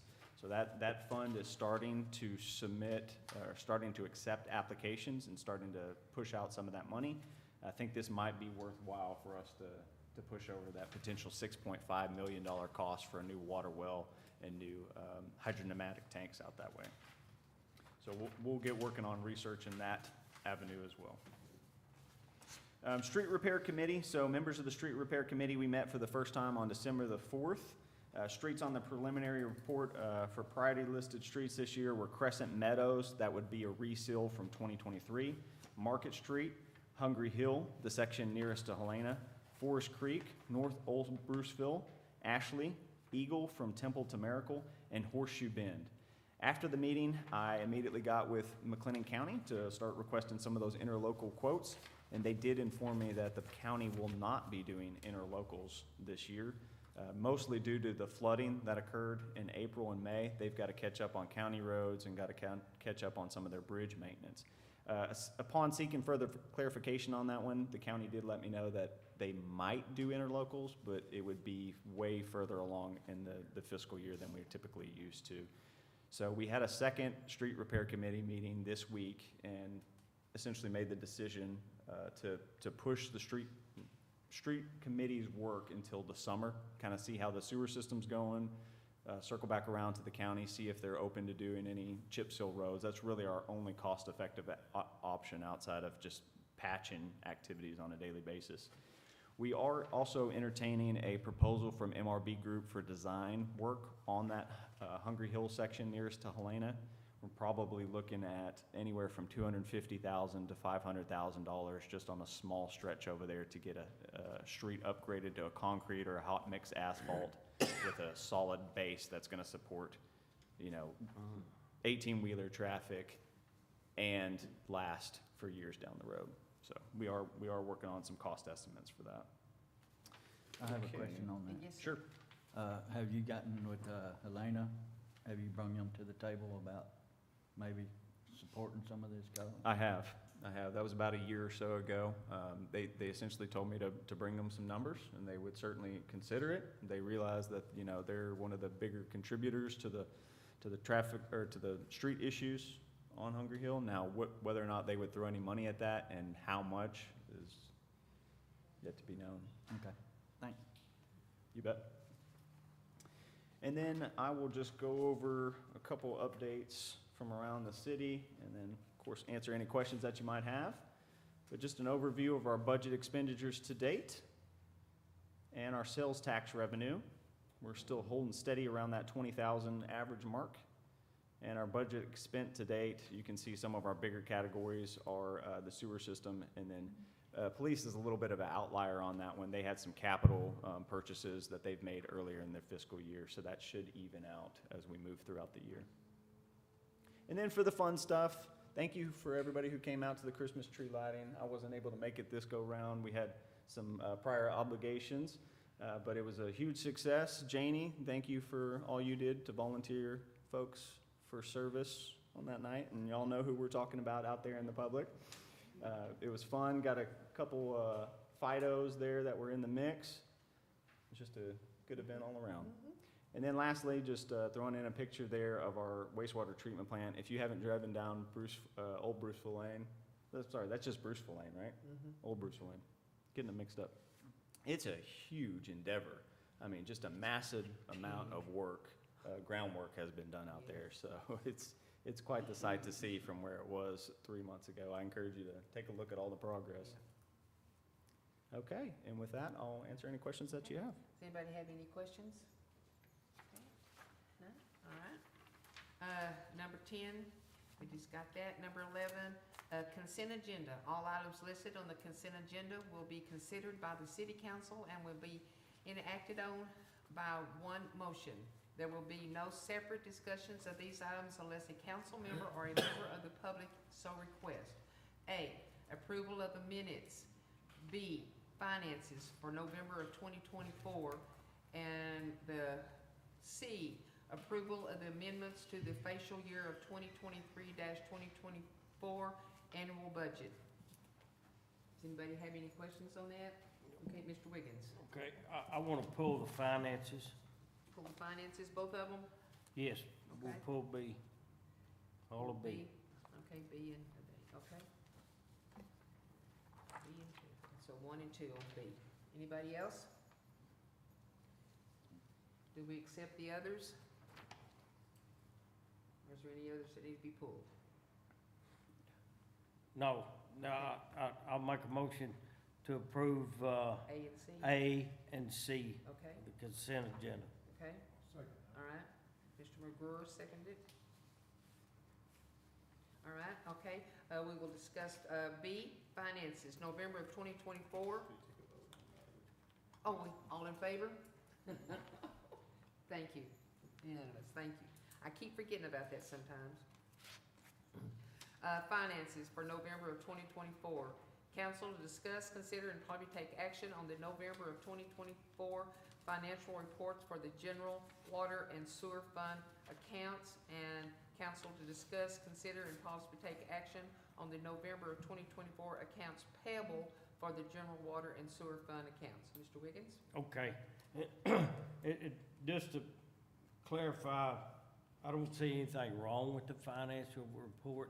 However, we recently combined, I'll say, the community development code enforcement specialist we shifted it to the police department, and with that in mind, then that portion under the general fund should go to the police department. So police department, keep that in mind. For example, when we go under fuel, I'll say, you know, the fuel budget that we had for community development is gonna go to the police department, because they're the ones that's going out and getting the animals, doing the inspection, so forth and so on. So, along with attorney fees and anything within that budget that falls under community development will go with the police department. So I just want the police department Okay. to know that. And then, I've talked with Ken about it, I've talked with Esther about it, and you might have to, police chief, you might have to do some, different coding, you know, for different things where, they'll know. It's kinda like in the water, you got the water and the maintenance, they kinda go hand in hand too. Although one of them's in the water department, one under the general fund. But anyway, I just wanted to make that aware of everybody, and that's it. And with that said, I'll make a motion to approve the finances, both B for November 2024, both B, I and I2. Okay. I'd just like to add on to that, keeping track of it separately, that shouldn't be much of an issue, and correct me if I'm wrong, chief, that shouldn't be much of an issue to create those calls categories under COPSing, correct? That way we'd have our separate, know how much y'all responded to. Yes, sir. Okay. We can easily track that. So who seconded that? I did. You did, Joyce. Joyce made a second. All in favor? Okay, I wasn't for sure what Justin said. Okay, he was, letting go ahead. Justin, you on the I didn't hear you. Sorry about that. So basically what I was saying is that won't be a problem under COPSing to create those categories to track. That'd be easy to do. Okay, Yeah, okay. okay, All right, that's thank you. it. All right, All in And then- favor? so all in favor? Unanimous, all right? Thank you. Okay, also, there is treats back there, there's sodas, there's tea, homemade fudge. Please take as much of it as you want. There's cookies, because we're gonna be closed down until the day after Christmas, and so that needs to be gone. Please. All right, just FYI. All right, here we go. All right, number 12. Section of Mayor Pro Tem, selection of the Mayor Pro Tem, yeah. Right now, Mr. McGruer is our Mayor Pro Tem, and we decided to put this off until this council meeting, so Mr. Prater would be here and Councilman Richardson would be here. So in case they wanted to volunteer to put their name in the hat as mayor, okay. I mean, I'll volunteer, Mr. Prater, if it. If not, Mr. McGruer has done us a good job, but that's, I'm not voting. You know, that's just my suggestion. It can't be my recommendation. It can be my No. suggestion. Well, I have a question real quick. Are you Okay. willing to keep doing it, Mr. McGruer? Yeah, that's a good Yeah. question to ask. I mean, It's a real difficult job. I'm just saying, I'm not gonna throw a job on you without asking an opinion. Yeah, no, I'm going to Okay. continue on. No problem, Okay. then. So somebody wanna nominate? I'll make a motion, we nominate, Mr. McGurr to be pro tem. I'll second that. All right. Richard and Richardson. Okay. All in favor? Should I vote? Unanimous. No, you don't have to vote for yourself. Okay. All right. 13 is 101 Shady Shores Drive, lawsuit dismissal. Council discuss, consider, and possibly take action to authorize the city attorney to dismiss the Chapter 54 lawsuit against Vicky Thorpe and 101 Shady Shore Drive, Bruceville, Texas, 76630, at the request of the new property owners, Caven Investments LLC, after evidence has been provided and staff has confirmed that all outstanding city code violations have been recertified, or whatever. Okay, Kent. Yes, ma'am. Don't have much to say on this one. I think provided council with plenty of evidence. Chief Dorsey and I are both in agreement that all code compliance issues have been abated on this property. You can see here we've got a before picture and an after picture, night and day difference. Yeah. The plan of the new investor who owns this property is to put a different manufactured home at some point in the next couple months. So, Well, I make a motion that we authorize the city attorney to dismiss the Chapter 54 lawsuit against Vicky Thorpe and 101 Shady Shores Drive, Bruceville, Texas, 76630. Okay, do I have a second? Okay, Mr. McGurr? Okay, all in favor? Unanimous. Thank you, ladies and gentlemen. I do have a question about the dismissal as well. So she's been cited like 200 something times, right? Is that gonna be dismissed along with the lawsuit, or are she's just gonna keep that dead after selling the property? I don't know on that one. We'd have to talk Okay. with them. Yeah.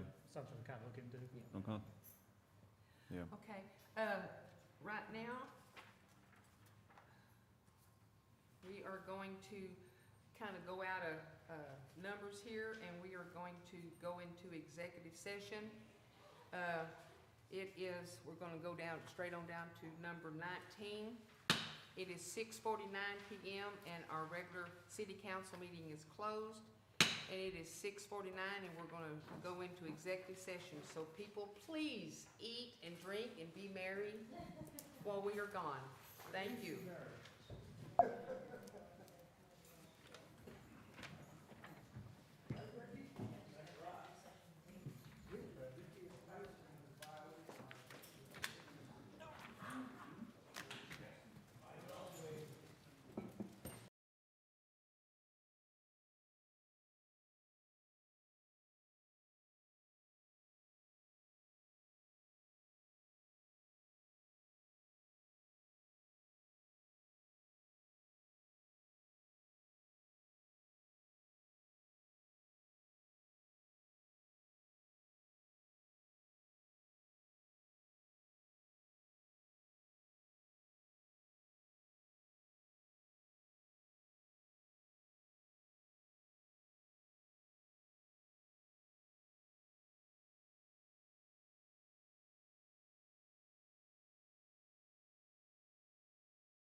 8:01, and our regular council meeting is now back in session.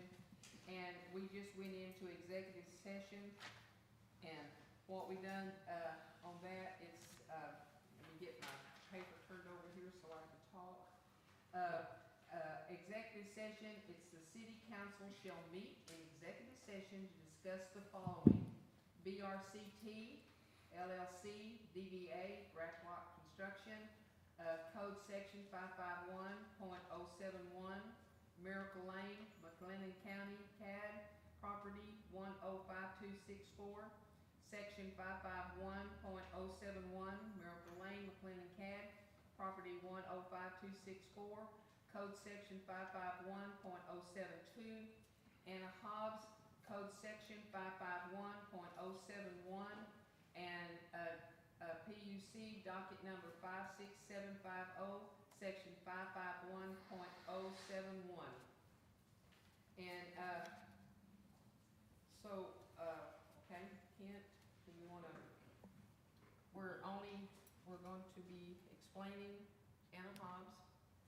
And as far as Anna Hobbs, it says, oh, I'm sorry, let me turn my speaker on. Even though I do talk loud, the people at home can't hear me.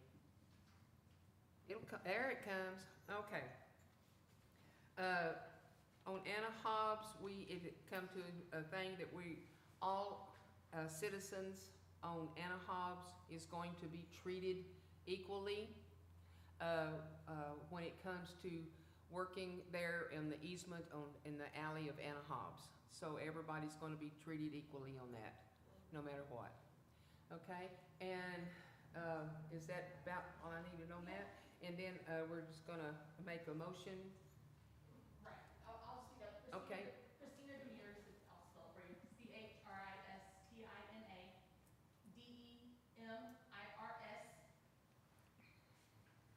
Basically. You can go into the mics up there. Right, I talk real loud too. I know, me too, honey.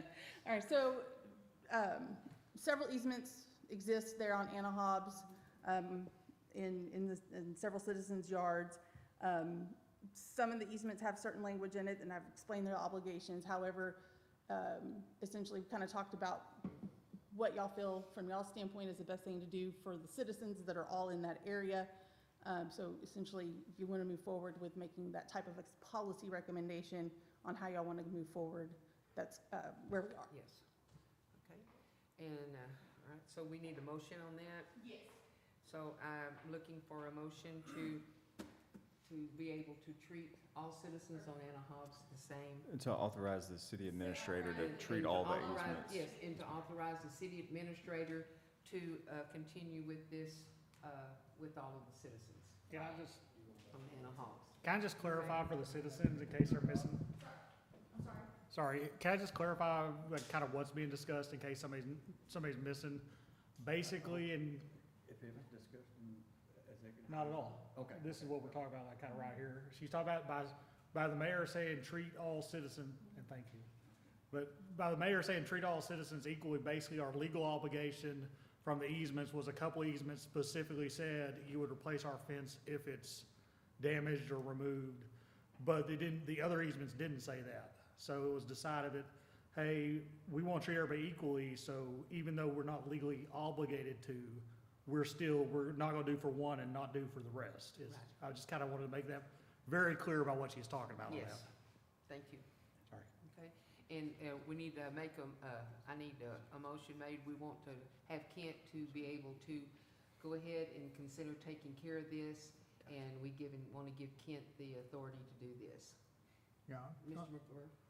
So I'll move that, on advice of council, we're going to treat equally those residences on Anna Hobbs who have issues with their fence and will need to be replaced, that we will treat them all the same, and we will replace their fence the same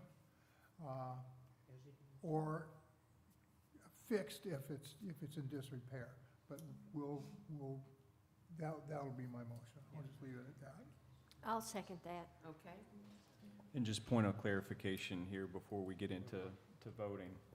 As far as proceeding, the fences is one thing, but you're authorizing me to move forward with addressing some of the other lateral Yes. issues with Yes. structures and sodding. Authorize Yes, him yes, Yeah. we're to authorized you address to do this that. issue. Yeah. So, all in favor? Unanimous, thank you. Okay, Kent, you got that, if you can take care of that. And we thank you very much, ma'am, for being here and helping us out. on that. Yes, thank you so much. Okay, I'll add that one to my to-do list. okay, all right.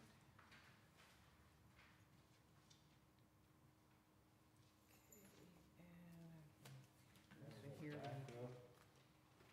get this here, right?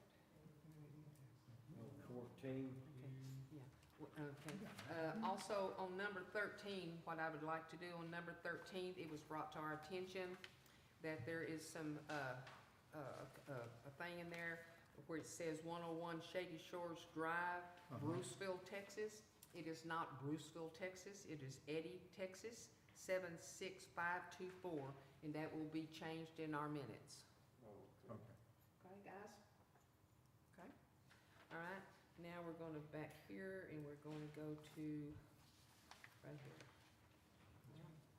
Number 14, ordinance amendment, social media and technology use policy. Council to discuss, consider, and possibly take action on ordinance 012-19-2024-1, amending the social media and technology use policy by adding a section prohibiting the use of certain covered applications, particularly TikTok, by Dance Limited, on city-owned and city-issued devices, and on personal devices used for city business. Kent? Mayor, council, citizens, we do have a policy amendment change by ordinance here before you tonight. Senate Bill 1893 of 2023 session prohibits covered applications on governmental entity devices. This was to go into effect by November the 20th, 24. Senate bill also ordered Texas DPS to develop a guidance and model documents that cities must use in the creation of this policy, and these released just back in September. So the ordinance tonight would modify our existing social media and technology policy that was established back in March of 2023 to include this new prohibition. The policy does allow for exceptions to law enforcement so that they could potentially do any casework that they needed to do with this application specifically.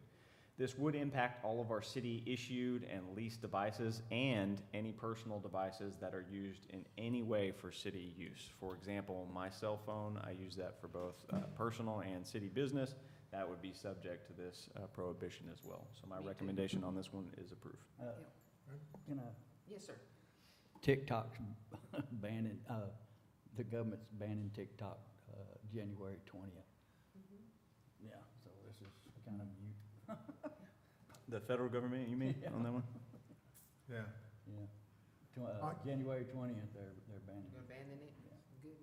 I mean, I like TikTok, but they're not gonna have it no more after Right. January. Yeah. Oh, I'm sorry. sorry.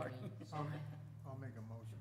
Okay, I move that we approve the amendments to ordinance 012-19-2024-1, policy prohibiting the use of certain covered applications on city-owned and city-issued devices and on personal devices used for city business. okay, do I have a second? I'll second. Mr. Wiggins, all in favor? Unanimous. Thank you, ladies and gentlemen. Okay, number 15, employees benefit plan change. Council to discuss, consider, and possibly take action regarding employee health, dental, and vision benefit plans, including possible changes to contribution levels of both the city and/or the employee. Okay, Mayor, this is a continuation from last month. Would you like me to go into a little bit of detail, or You can, or council we members, can would you like to hop right into your unless they want to discussion? start discussing it, since we've already done it before. Does anybody want to say anything about this, or they want me to talk? No, I'll say something. Okay, Mr. Wiggins? Okay, good. I was it was brought before me by some citizens that they felt like we were spending too much on our health care coverage and asked me to bring this to the table, and so I did. And after checking out other cities, actually 11 cities, only one other city pays 50% for the dependents. All of them pay 100% for the employees, with 50% for the dependents, only one out of 11. And that's what we do. So in order to try to trim a little bit, I'll say, it was my suggestion that we, instead of paying 50% for dependents, keep in mind, we're still paying 100% of the employees' health care coverage, but this for the dependents, which affects 5 employees that we have. Those 5 employees, either they have a spouse or spouse and dependents. So I'm saying let's cut it to 40%. That the city pays 40% instead of 50%. Now, and that 10% that, and it should be in your packet there. I had Esther bring it up, what it will, because one of the employees said, what will it cost me? And so if you're on the family plan, it's $61.67 per pay period. If you're on, in other words, the employee has just his spouse or her spouse, then it's $32.57 per pay period is what it'll cost the employee. And that savings amounts to over $6,000 a year. Anybody else? So again, I had this was brought to me, proposed to me to bring and see about reducing the cost to the city. So that's what I'm doing. Yes, sir, I I got understand. Okay, myself, most of our, well, all of our employees that are working, that we have hired, that was one of the incentives that made them want to come here, was so they could have this insurance, because we don't pay, to me, our pay scales are not that great, but that's just my personal opinion. You can't buy a cup of coffee with it, but I still feel like that once they have, this is why they're here, is because of this. They work very hard out there, and I mean, if we was to lose an employee because of 10%, which doesn't sound like a lot to some people, but 10% is 10%.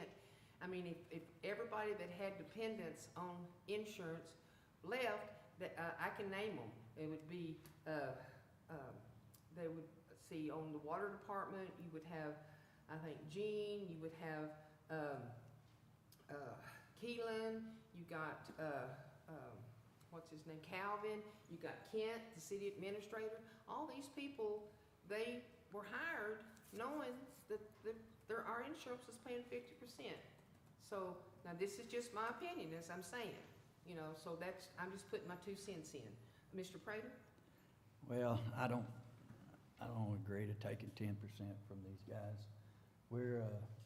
We're asking them to do a lot. Most of them's on the water department, but we're asking them to do a lot to get their CDL and their certifications, and I'm not gaming taking away from that at all. That's Mr. McGrew. Oh, no, Mr. Richardson? I'm gonna tell you that.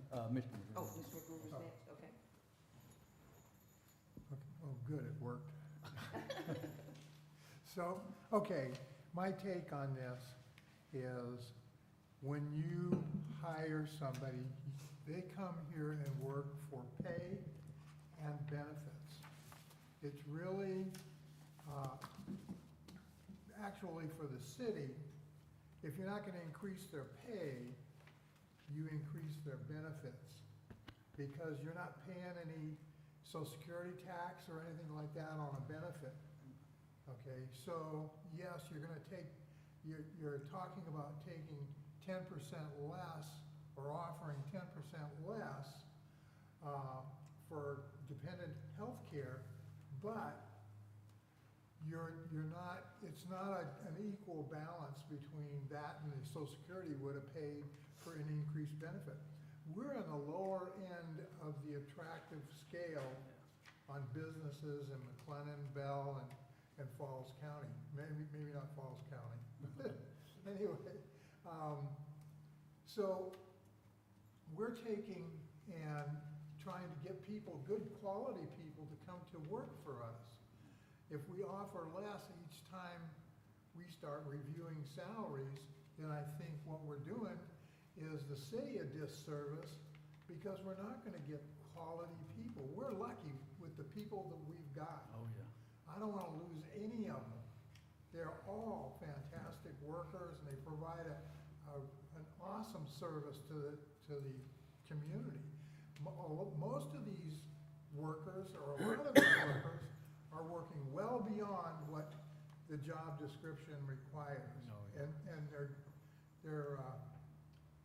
I don't think that changing the health care benefit is going to benefit the city at all. Mr. Richardson? First of all, I mean, thank you, Mr. Wiggins, for bringing this up. Since a citizen approached you, thank you for that. My 2 cents on the matter is, let's talk about police pay. We're starting to police officers off $38,000, and we're gonna cut their benefits. But Lorena just posted a posting 2 days ago. Starting pay $51,800, $10,000 sign-on bonus, this, that, and the other on the benefits. But You I talking mean, about police? Police, yes. Yeah. I mean, and I would also like to point out, the council is already talking about like being good with our tax dollars. By eliminating that code enforcement officers, we've already saved more money than we would get by taking this 10%. Well, Not the whole thing Yeah. will go over there, but I imagine there'll at least be savings equivalent to that once you divvy that money up. yeah, well, I mean, Mr. Wiggins, you're next. okay. Well, the money that we're saving there is gonna be shifted over there, basically. So we're shifting the salary and everything Yes, 100% over to them? yeah, and Oh, we're good gonna deal. split that. So there's We're gonna be a gonna difference in split, we're salary gonna then? split that, but they're working that out. Yeah. But as far as you're thinking is, we'll save that money that we had for his salary or hers, and we will not utilize that. That's not gonna be correct. That wasn't my thinking at all on that, but Okay. unless it's going to be 100% salary shift Right. and benefit shift, because I mean, you look at a job position, that's not just salary, that's benefits, that's what the city's Right. paying their part of the Right. health, their part of the Right. retirement, this, that, and the other. So there's Yeah. extra money that's not directly accounted for in those Right. savings. But my thought is, unless we're shifting 100% of that funding to the PD, there is going to be savings that was made by cutting that position. Mhm. That was all I was trying to say. Yeah, the savings will be in the healthcare part. That'll be only savings. But, anyway, like I said, I'm bringing this to the table because I was asked to. Oh, yeah, Mike, And, you know, I mean, $6,000 is $6,000. $6,000, that's not my money. That's part of the people that asked me to bring it to the table. Right, you That's did their what you were money. supposed to do. So, that's why I bring it to the table. Absolutely. And so I'm gonna keep my word at that. So are you gonna Hey. make a motion to pass that, or? No, I don't need we don't need a motion, you know, I mean, I can tell by talking here, the consensus is that no one wants to cut, that 10%. Right, yes, sir. So with that said, there's no use in me making a motion because it won't even get a second. Yes, sir. So, we just move on and no action. No action? Take it, Okay. but, again, like I said, you talking about Lorena down there offering that pay. Does Lorena pay for the dependents? I mean, here's the thing, it's like I said before, anybody can say, I can go over there and get more money.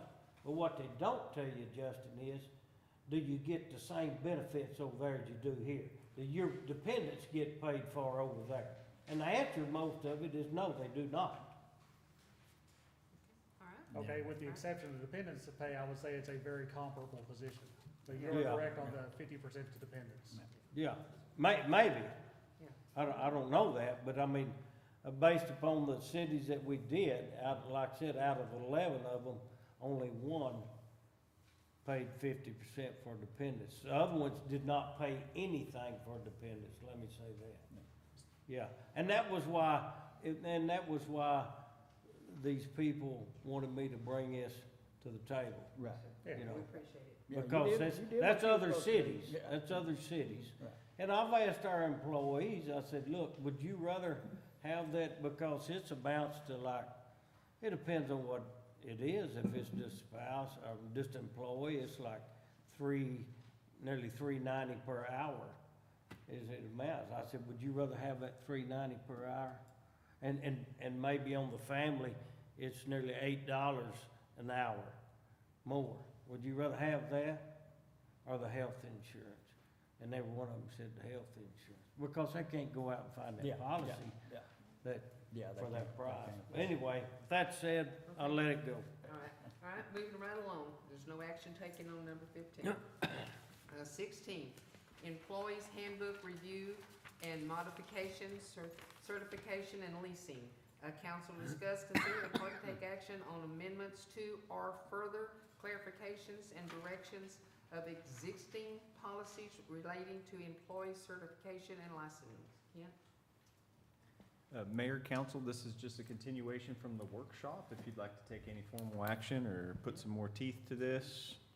All right, do we have a motion or anything on this one? We discussed this, in our workshop, and I think because, because it states in our policy that, everyone's supposed to have a CDL license in the water department, maintenance. And then they're supposed to have a D within a year of employment. Doesn't say anything about a C, doesn't say anything, as we talked about, a court clerk certification, or as we're getting into now, wastewater certification. So I think we need to, what I'd like to do is, we're not gonna solve this tonight, but I think we need to put some teeth in it and say, what we do know is that we're gonna have to have a Class A CDL license, and 2 employees do not have that. So we need to make sure that those 2 employees get that, and maybe we talked about within a year, both of those employees have that. Maybe one of them start now, and then 6 months later, another one starts, after that one obtains the CDL. And then on the license, leave the part in there about the D license within a year of employment, and then that they have to get a C and maintain that C, and you have to have 2 years' experience before you can get a C. Everyone that's worked here has 2 or more years' experience, so everyone can have a C. And we only have 1 employee that doesn't have no water license. All the other ones, as far as in the water and maintenance, all the other ones do. So we need to work on that employee about getting his water license, and work with them other 2 about getting their CDL, because they have water license. And we just need some guidance on it, and so I think maybe put a committee together, and I'm gonna say a couple of council members, and then, of course, Kent and the mayor, and maybe, Gene or Johnny, one of them, get together and then come back to council with some ideas. Sounds good. It's kind of, me to talk, thinking about it. I mean, what do y'all think? I know you wasn't here during that workshop, Justin, but, I think it's, yeah, that's an excellent idea, is have a committee Yeah, put together. okay. All right, so do we need to make a motion on that, or? yeah, we need to make a motion. I mean, you know, I mean, I don't mind being one of them on the committee. And Anybody else like to be on if the- anybody else would Anybody on the like to council be like on there. that committee? I'd like to be on it. You'd like to be on it? Okay. I got some, Okay, anybody else? Two good guys on it. I just- Anybody two else? council members would be enough. I know, Yeah, but. that's, if- I okay, can't have so but y'all won't two. give nobody else a chance to really vote on it. oh, anybody else? Yeah, I mean, is Yeah. anybody Yeah. else interested? Is You know? anybody else interested in being on that committee? Y'all sound pretty knowledgeable and experienced. I'm Okay, welcome to so leave it to we the got, we experts. got two council members and no one else is that, so we got Wiggins and Prater that would like to be on that with us. Okay. All right, We'll need a motion now we here need a to. motion, okay, Mr. McGurk? Okay. I'll second it. Yeah, you made a motion. I thought you were saying Mr. McGrew already made the first one. My bad. That's First okay, day on we the got job. you down for second. Okay. Can Pam and I get a little bit of clarity on what that motion is? Yeah, yeah. Mr. We McGurk, need- you gonna say Okay. the motion? I move that we establish a committee to review the certification and licensing requirements. And, oh, there it is. Hey, To review and modify. and, yeah, and make modifications as necessary, or recommend modifications to bring back to our council. I also want to include in that, this committee would include Councilman Prater, Councilman Wiggins, and Kent Nenton, and Linda Owens, the mayor. Okay? Johnny or And Johnny or Jean from the water department, okay? And they can come back with a policy as we discussed in the workshop. You're gonna second it, I think I'll second it. okay? All in favor? Yeah. You're gonna raise your hand, you made Yeah, the you made motion. the motion, you're I gonna raise made the your hand. motion, I guess I gotta vote for Okay, that. we got 4 for and 1 against. No. Oh, I No. didn't see We your already hand put her go up, I down. didn't see your hand go up, I'm sorry. I might have We'll done get Okay, there. all that for it, early. thank you, ladies and gentlemen. I'm just going off the whole line over here. All right, number It's getting 17, too late. record storage unit move. Council discuss, consider, and possibly take action on a proposal to move the record storage unit shipping container to a location behind City Hall. And I think we talked, can I bring that up, or I leave it to the council member? We talked about that in our workshop, and we are thinking about getting some bids on putting a building out behind City Hall to hold the records and stuff with electrical on a concrete slab, with electrical to hold our records from, that we have to maintain and keep for several years. Because the container that we have now is not adequate or reliable. So,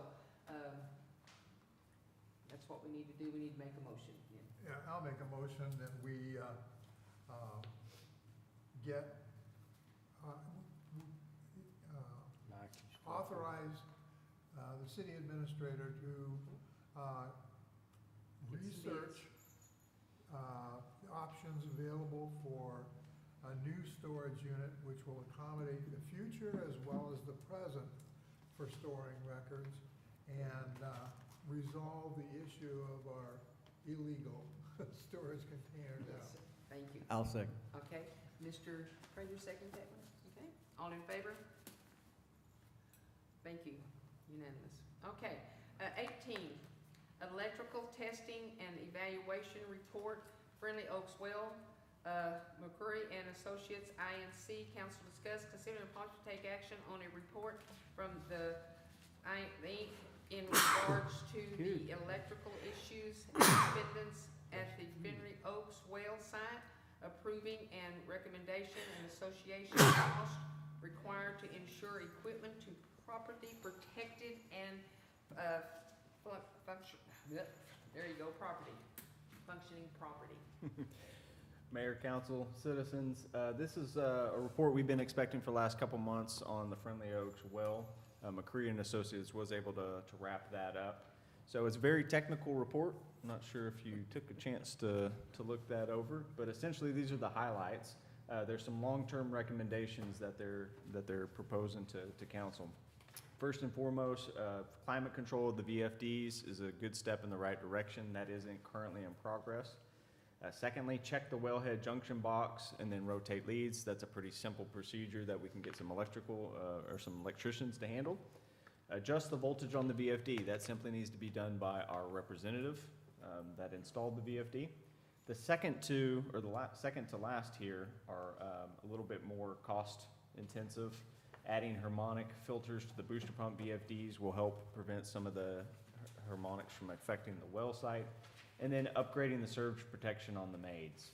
So just asking for your recommendation here to authorize city staff, myself, to move forward with these recommendations in a not to exceed amount of $10,000 utilizing water fund item 5000, and I can't read the last ones. Can somebody help me out with that? 6708. Helps if I stand up. Repair wells and pump house for Friendly That's okay, the Oaks, old so woman done it for you. I appreciate You're that. welcome. I'm stuck under this lip here. I'll Do we have a answer any motion questions for that you have. Or we have some questions, Entertain or we discussion. want a motion? No, I'll make a motion. Okay. That we authorize the city administrator, with the assistance of city staff, to proceed with, recommended actions in the NTA amount of $10,000 using water fund line item, what is it, 50-00-6708. There we go. How's that? All right, do I have a second? I'll second. Okay, Mr. Prater seconded, all in favor? Unanimous, thank you, ladies and gentlemen. All right, we're going to number 20. We have a motion for number 20? I make a motion to adjourn. Okay, do I have a second? I'll second. Okay, Joyce, all in favor? Aye. It is 8:33 and our council session is over. Please turn your mics off.